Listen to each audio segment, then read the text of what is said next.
Water, and the Spirit, Part 16, Chapters 21 and 22. That night, I dreamed that a bull spat on my face. The dream began with my father and me visiting a nearby village to consult a diviner about my future. As I watched the diviner, it felt like I was entering a new life and discovering a new way of reading the world and my role in it. The things the two men did looked and sounded familiar to me. The diviner picked up his medicine bag and poured strange objects onto the dirt floor. His tools were simple: dried bird legs, animal bones, pieces of metal, copper wire, a talisman sewn into mysterious animal skin, and other unidentifiable objects. These items looked ancient, as though time itself had nearly erased their origins. Yet each one seemed significant, a book of traditional knowledge waiting to be read. The diviner did not need to know my name because he knew me as my father's son. He could not pronounce my Christian name due to missing teeth, but it didn't seem to matter. I don't remember the exact words of the reading. What I do recall is how each unimpressive object seemed to contain a story, with me as the central figure. The diviner picked up an old animal bone and read a tale of me being chewed up and spit into the sun, where I became stiff and unresponsive to destiny. The book of a bone, I thought to myself. Then he picked up a metallic object and spoke of faraway lands, machines, and strange boxes moving on their own. These descriptions, though monotonous, felt vast and mysterious, hiding immense knowledge. When we left, it was dark. My father's bicycle didn't have a headlight, so we rode slowly, guessing our way on the pitch-black trail. The darkness was so complete that only the trees were visible, darker than the night itself. We had barely entered the village when the chain came off the bike, and we had to stop. While my father fixed the chain, a massive white bull appeared out of nowhere. It stood on its hind legs, towering above me, with one dark spot between its eyes. Its fierce gaze was terrifying, and one front leg pointed at me while the other waved frantically, trying to maintain balance. Then it began repeating, you, spraying slimy saliva on my face with each word. Paralyzed with fear, I couldn't yell. My father, focused on the chain, didn't notice the creature until he stood up and groaned, reaching for his machete. At that moment, the bull dropped to all fours and charged into a bush. My father chased after it, but gave up when it disappeared. We rode home without further incident, though I remained terror-stricken. When we arrived, my father said it was the diviner testing us. The next morning, I woke still haunted by the image of the bull. I felt relieved when I realized it was only a dream. Certain the dream carried a message from my father. I wondered what it could mean. Nyanali noticed my distress, patted me on the shoulder, and we joined the others gathering around the coach. The coach led us westward toward the mountains, walking single file. Passing the site of the light hole ceremony, I noticed that the injured boy was gone. In his place were worms crawling like those on piles of dung. No one mentioned it, but I knew no one had forgotten. I wondered if it was worse to be trapped inside the gate or to be pulled out, burned, and mutilated. The memory of the gate's icy cold sent a chill down my spine. How terrible it would be to live forever, naked in an icy void without loved ones for comfort. Why risk life for the sake of becoming oversensitive? As my heightened sensitivity overwhelmed me with details, we walked silently into the wilderness. The elders were nowhere to be seen, and I wondered where they had gone. Near the mountains, the coach ordered a food break. He didn't have to repeat himself, as the group scattered instantly. Nyangali and I recovered from the heat and began searching for food. Nyangali crafted a staff to clear the bush as we walked, while I carried nothing. He suggested I pick up a stone, but we spoke little. Suddenly, a rabbit leaped from a bush Nyangali had struck, heading straight for me. I raised the stone instinctively but froze, recalling that rabbits were children of the Kantamal. I remembered the little elder's warning that every rabbit has a mother. I couldn't bring myself to harm it, so I let it run past me. Nyanali seemed surprised but said nothing, and we continued hunting. Soon, I heard him pound the ground. When I caught up, he was holding a massive black snake whose head he had severed. This should be enough for the two of us, he said. I hesitated, as I had never eaten a snake and didn't know if it was taboo for my family. Still, I was too hungry to dwell on such thoughts. We rejoined the group and continued our march toward the mountains. The intense heat and steep incline slowed our progress. By the time we reached the first range, the sun was nearly at its zenith, and we were all sweating and sluggish from full stomachs. At the top of the mountain, we found a flat grassy land with scattered trees where cows and bulls grazed. One bull, eerily resembling the one from my dream, met my eyes briefly before walking away. Farther west, taller mountains loomed, a day's journey away.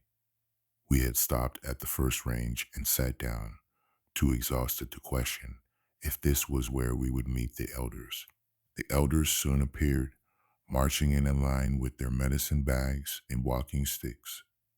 They passed us without acknowledgement, heading south toward the grazing cattle.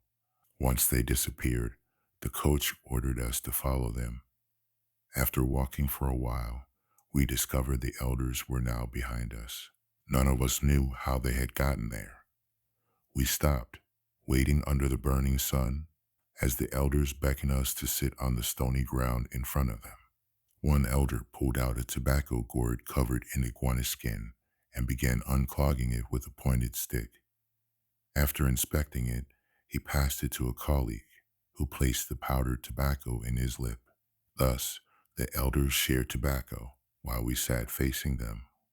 Some of us watched them, while others attended to their digestion. The lead elder began speaking. I see you are all ready to return to the realm of shadow and mist where you had your beginning. He who does not know where he comes from cannot know why he came here or what he came to do. There is no reason to live if you forget what you're here for. Yesterday, you saw that there is life in other dimensions, right? He asked this question skeptically, as if he doubted we believed him. Some of us nodded, while others made quiet sounds of affirmation. I want you to be prepared to return to where you were before you came here, he continued. Before you were born, your family learned who you were and what your purpose was. You chose to be born into a particular family because it made your purpose easier to fulfill. While still in your mother's womb, you told the living certain things to remember. But even if they told you these things, would you believe them? Would you trust them enough? You would not, because when we come here and take on human form, we change our opinions like the wind. When you do not know who you are, you follow the knowledge of the wind. There are details about your identity that you alone will have to discover, and that's why you've come to initiation. To come to this planet, you had to plunge into a chasm, and to return to where you came from, you'll do the same. I knew the elder was speaking figuratively. There were no real chasms in the mountain for us to leap into, and even if there were, it would feel like a repetition of the light hole ritual. For the first time since initiation began, the elder's words didn't make me feel strange. I discovered I could remain calm, quieting my relentless questioning and steadying my heartbeat. The fear of dying wasn't as strong as it had been at the start of this journey. This time, I felt confident I would survive. It was clear we had come to the mountains to enter another world, one unlike those we'd seen before. How many worlds were there? The elders seemed certain of the existence of these realms. They knew many of them. I recalled what a medicine man had once told me about the limits of human perception. He said, our minds know more than we admit, and the spirit and mind are one. Their vision is far greater than what we see in the ordinary world. Nothing can be imagined that does not already exist in some form in the outer or inner worlds. He continued, your mind doesn't make things up, it responds and receives. To reject your mind's reality is to reject yourself, and that is harmful. I wondered if everything my mind imagined existed somewhere in another world. In my culture, everything was reality. The concept of the unreal did not exist. When something labeled impossible occurred, elders interpreted it as resistance to a new idea. To them, the unreal was merely an unconfirmed reality brought by the ancestors. With openness, it could become part of us. By late afternoon, no one seemed to be in a hurry, and the elders chatted quietly among themselves. The coach began dividing us into 5 uneven groups: earth people, fire people, nature people, water people, and iron people. Once sorted, each group was assigned an elder and sent in different directions. The fire people went down the mountain slope, the nature people stopped nearby, the iron people headed into the bush, and the earth people stayed where they were. I was one of the water people. Our elder led us to a canyon on the mountain's other side. A small stream flowed along the canyon floor, which we followed upstream to a large, cave-like opening. Inside the cave was a pool of cold, boiling water that sprayed jets upward. At the back of the chamber was a narrow, plant-surrounded opening from which more water flowed. We sat around the pool's edges, away from the sun. It was cool and silent, bringing peace to my heart and mind. I didn't want to guess what would happen next. I simply wanted to experience the water's coolness and the quiet it brought me. After a long time, the elder spoke. This water has been here since time immemorial and protects the doorway to the ancestors. Only the sick are brought here for healing. This water is the roof of the world you are about to visit. You will jump into the pool, one after another. There is no bottom here, only a world. If you linger in the water, you will drown. Let yourself sink quickly until you stop and release your fear, or you will drown. He produced some medicine and gave each of us a dose to eat. It tasted bitter at first, but soon made us feel dazed, almost drunk. The elder stood and began walking around the pool, signaling for us to follow. I looked into the crystal clear water and thought I saw the bottom, though I wasn't certain. We walked in single file, 9 of us, waiting for further instructions. Suddenly, the elder grabbed a skinny boy and hurled him into the water. The boy yelled as he hit the pool, vanishing as though sucked down by an invisible force. The jets of water stopped, and bubbles rose to the surface.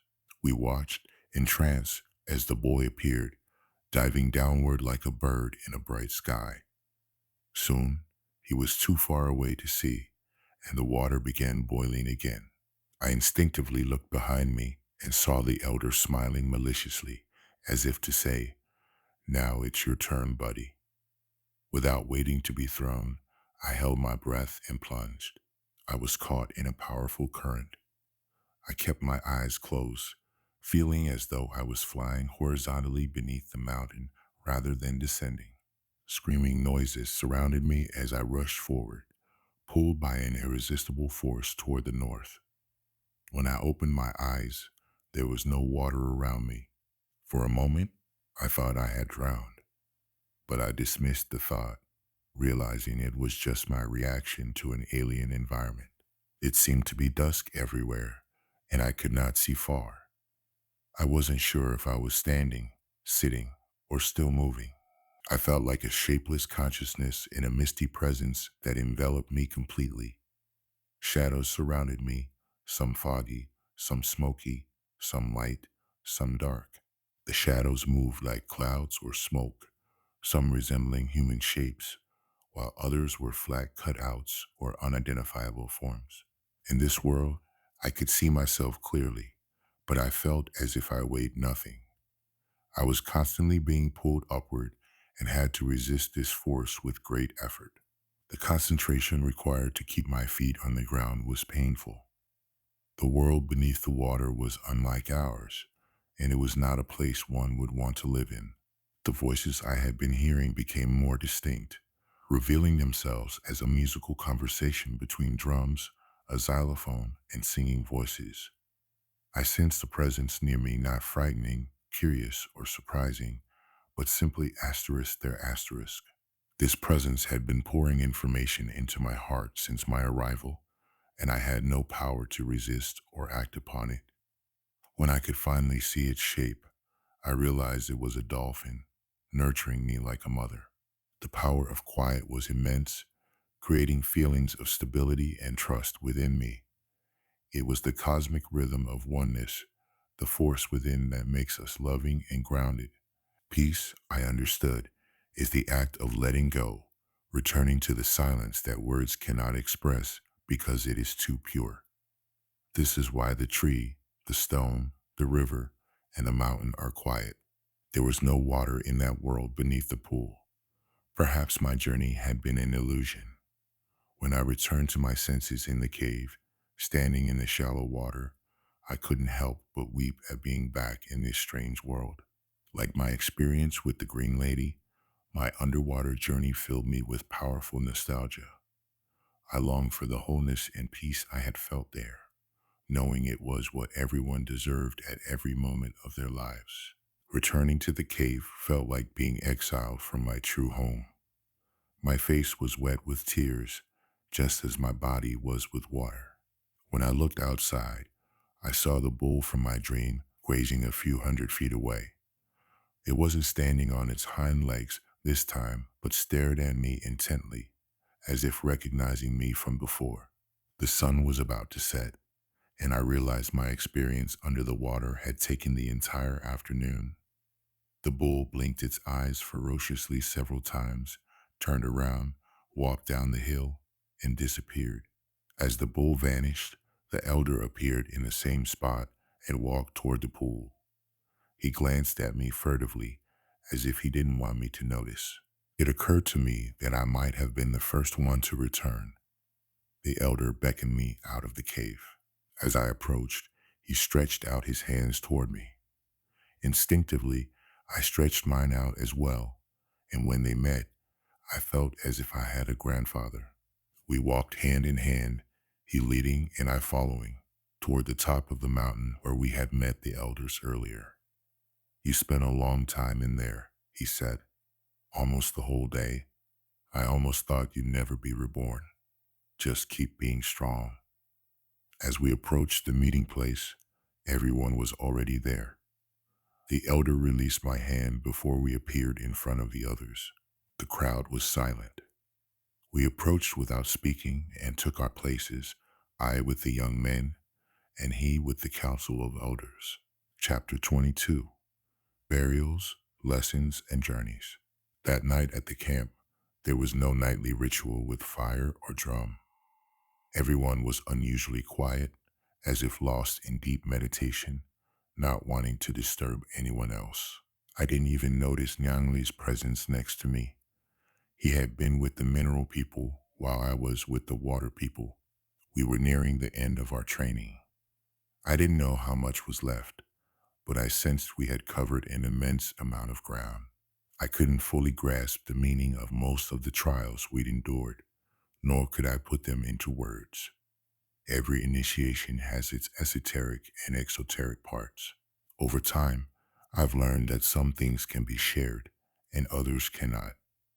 Telling diminishes what is told, as only what is integrated into our human experience can be shared. I've also come to believe that things remain alive in proportion to the silence surrounding them. Meaning does not need words to exist.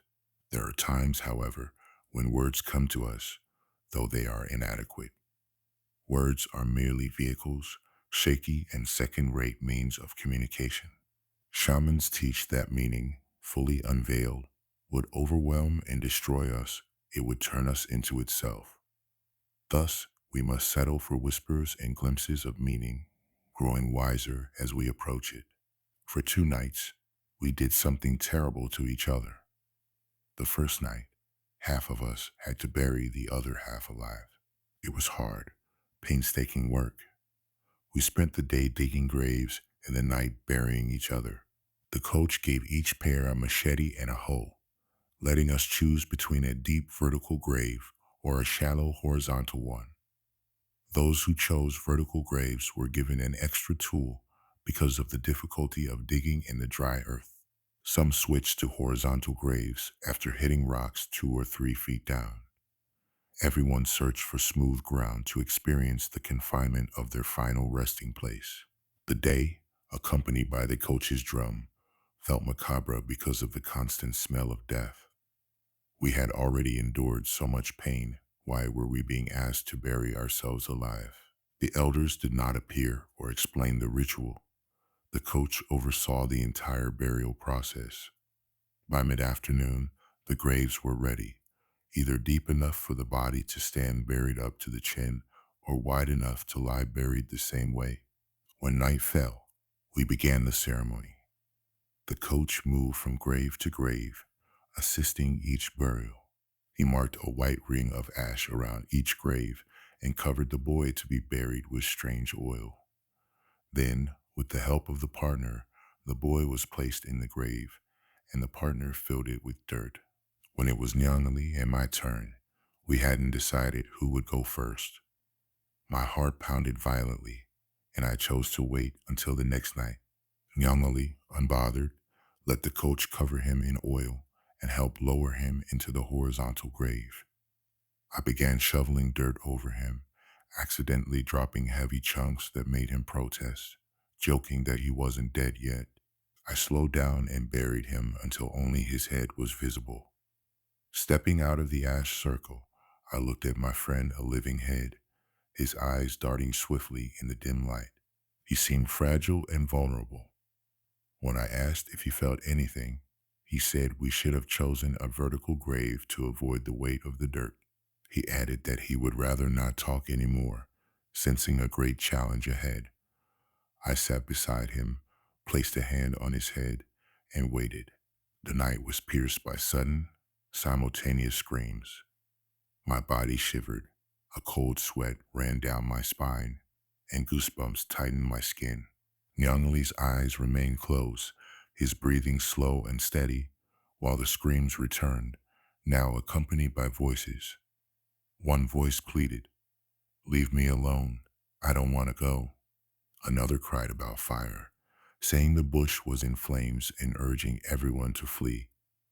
The voice insisted it would leave if no one else wanted to, refusing to wait and be burned alive. The cries, seemingly from a different plane, chilled me. They sounded as if they came from a boy freed from his grave, moving around unseen. Other voices joined, creating a haunting chorus of weeping and hallucinations. The night felt endlessly long, and I doubted I would survive it. Yet Nyangali remained still, his breathing steady, with long pauses between each cycle. I eventually fell asleep sitting beside him, my hand resting on his head. At dawn, I woke to the coach striking his drum. The voices were still crying as the time for resurrection arrived. The coach carried cold water, pouring it on each buried boy's head while speaking strange words. He then ordered the dirt removed from the graves. The resurrected initiates were weak and sick, lying down as we brought them food and water. Nyangali stayed in the grave even after the dirt was removed, lying there for an hour longer. When I returned from hunting sweet fruit, I found him exercising his legs. Our eyes met, but we said nothing. I didn't want to ask about his experience, or perhaps I already knew. As night approached, my heart pounded, knowing it was now my turn. The ordeal of being buried alive had nothing to do with fear. It was filled with pain. Pain, I realized, is a sister to fear. The two share a strange relationship. Fear resists death, while pain confirms that resistance. There was also a sense of submission in being buried alive, a surrender to forces beyond myself. When the dirt covered my body, I first felt only its tremendous weight pressing down on me. I understood why Nyanli had wished for a vertical grave. The next thing I experienced was intense heat that made my body sweat. The sensation triggered the pain, and I closed my eyes, trying to think of something else. But you cannot outwit pain. Any muscle contraction can ease it briefly, but it becomes impossible to maintain because breathing rekindles the pain like fuel to fire. I was the first to scream. Screaming outwits pain because pain is a language of the body, and screaming is its reply. While you scream, the pain pauses as if listening, only to speak back again. It creates an endless dialogue between two stubborn forces. There are no words to describe being buried alive. During the first hours, I tried not to disgrace myself compared to Nyangli's composure the night before. But Nyangli was superhuman. No ordinary person could endure the weight, heat, and stillness of being buried under so much dirt without a sound. The heat from my body, trapped by the dirt, returned to scald me. Sweat turned the surrounding dirt into sticky, burning mud, and the sensation became unbearable. As the heat and weight increased, my mind could no longer tolerate staying in my body, so it left.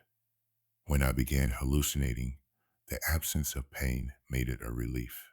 Eventually, screaming and yelling no longer had any effect on the pain. At that moment, something else took over. Suddenly, the area around me filled with light, as though the sun had risen. I wondered if I was dreaming or had passed out. I was still conscious of being buried, but hopeful the day had come and someone would dig me out. Yet the smoky, human-shaped figures around me did not help. They simply circled me, waiting. I realized I had to save myself. Discovering I could move, I lifted myself out of the grave and felt surprisingly good, free of sweat and pain. The misty crowd rallied around me as I emerged. Their faces became solid and real, mostly white, like my professors at the seminary, but also some black and others I couldn't classify. Their faces were familiar, yet I didn't know their names. They weren't angry, surprised, or curious. They simply looked at me. I walked farther into the bush, and they followed, first gently, then eagerly. After a long walk, I reached a clearing, sat down, and they did the same. What happened next was beyond my control. A powerful force greater than all of us instructed us on things we couldn't resist. The circle began swinging clockwise, slowly at first, then faster, until we became one consciousness, one entity in motion in the open cosmos. My body grew colder as we swung perpetually, and the cold became unbearable. Trying to warm myself, I shook my body and suddenly opened my eyes. The coach had poured cold water over my head, snapping me back to the present. Nyangli, impassive, began digging me out. I was too weak to understand I had survived the ordeal. Once freed, I couldn't move, and Nyangli left to find food, leaving me lying on the ground as the wind caressed my body. I fell asleep. When I awoke, the sun was high, and the air was warming quickly, though traces of morning coolness lingered. The day was quiet, with no communal activities planned. The elders wanted to see us individually, beginning with the fire people. One by one, they went and returned, their faces unchanged. I wasn't curious about these encounters, even though it was the first time we'd meet the elders privately since leaving the village. At that point, I had lost track of how many days we had spent at the camp. I sensed we were nearing the end. Part of me didn't care about returning home. I felt I could live in the bush forever without complaint. I had an unshakable sense of unity with nature. The plants around me glowed violet, and the trees moved their branches as though acknowledging my presence. I felt noticed and loved by nature, and I was happy to love it back. I could hear its vibration, slow movements, and nurturing energy sustaining me through my pores.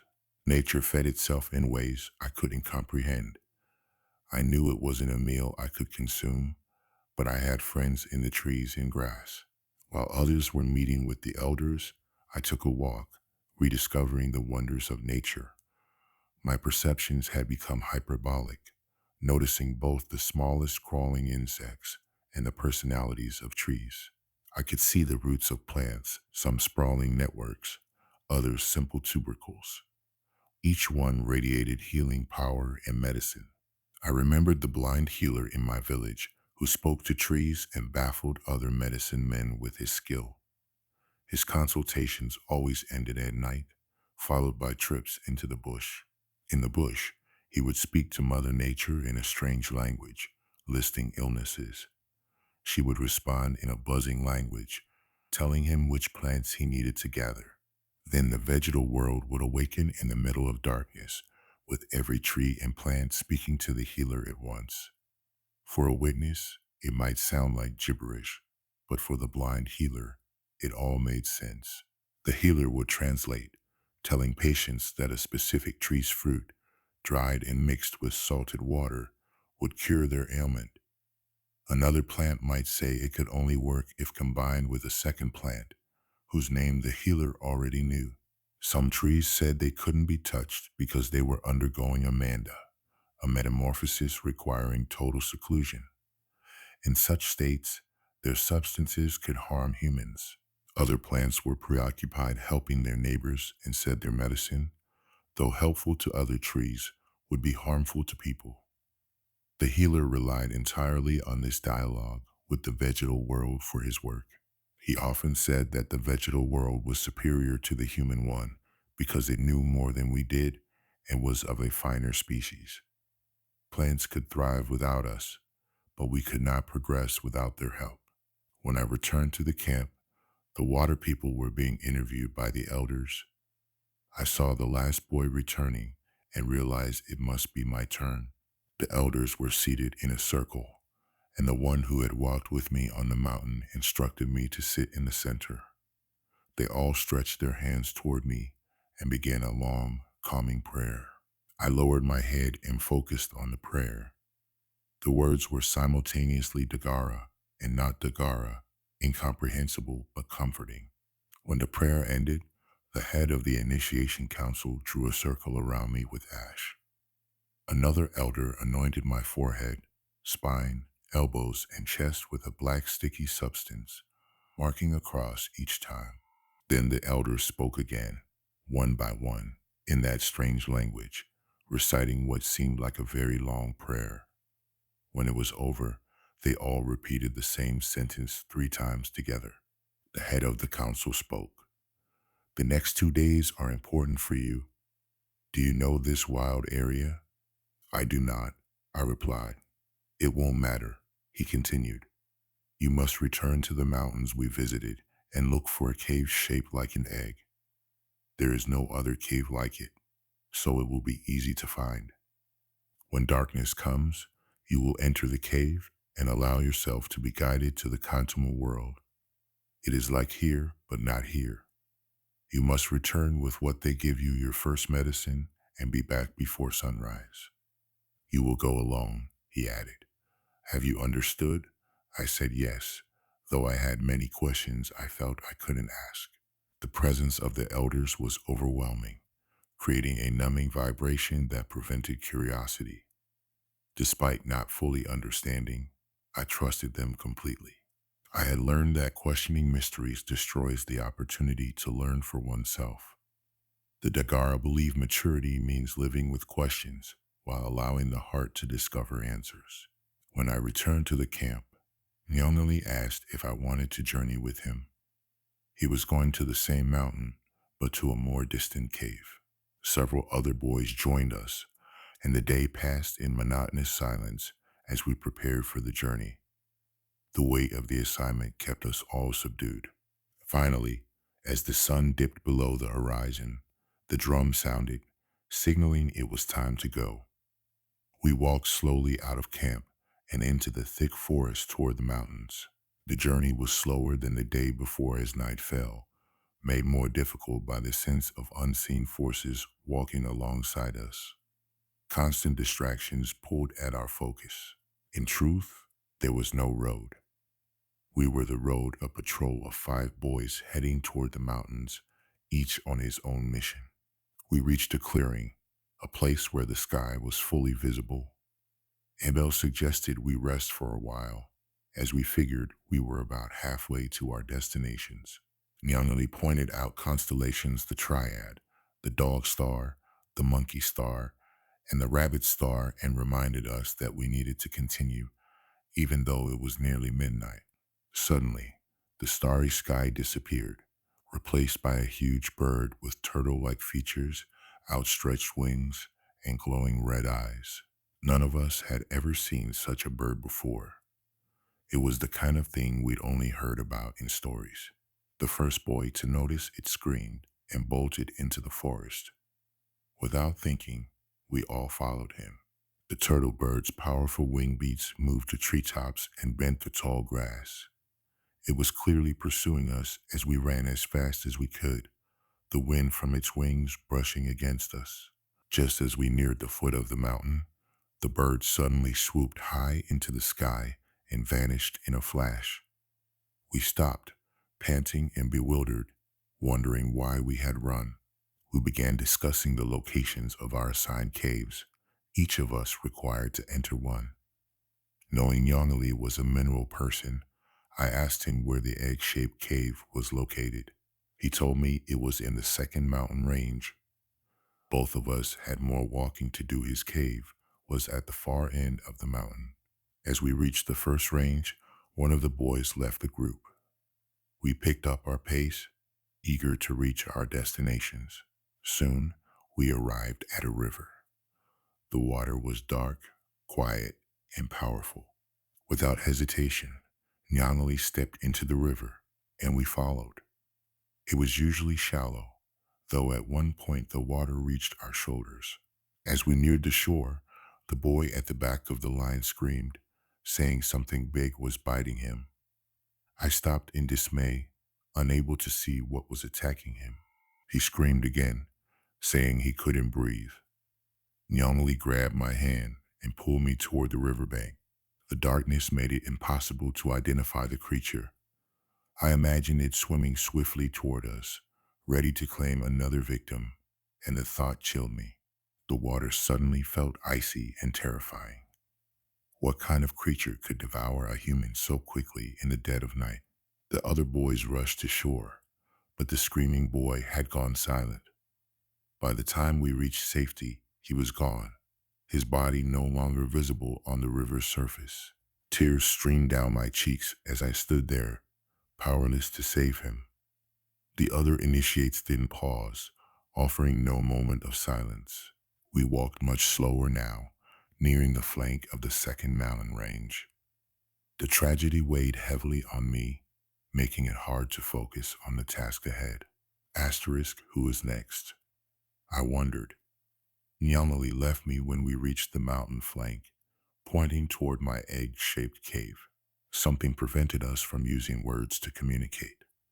It felt like telepathy as I understood Nyangali saying he would see me at sunrise at the initiation headquarters.